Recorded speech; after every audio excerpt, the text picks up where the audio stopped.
Welcome to Penrose Learning, where we make understanding easy. In this video, I will show you how to make Knorr spinach dip.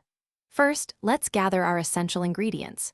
You'll need 1 package of Knorr vegetable recipe mix, 10 ounces of frozen, chopped spinach that's been thawed and squeezed dry, 16 ounces of sour cream, and 1 cup of mayonnaise.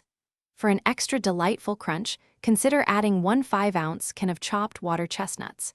Having everything ready makes the process smooth and enjoyable.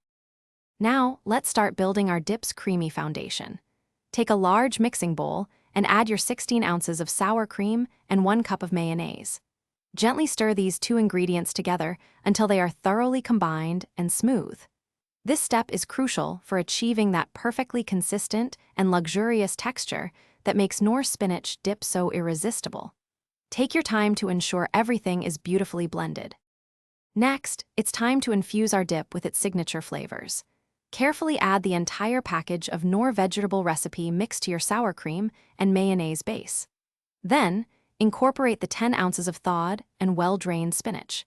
If you're including water chestnuts, now is the moment to gently fold in the 5 ounces of chopped pieces. Mix everything thoroughly until all ingredients are evenly distributed, ensuring every bite is bursting with flavor. Finally, for the best possible flavor, cover your freshly made Knorr spinach dip tightly with plastic wrap. Place it in the refrigerator and chill for a minimum of 2 hours. This crucial step allows all the wonderful flavors to fully develop and meld together, creating a truly exceptional taste experience. Once perfectly chilled, serve your delightful dip with an assortment of crackers, fresh vegetables, or bread. Enjoy your homemade creation.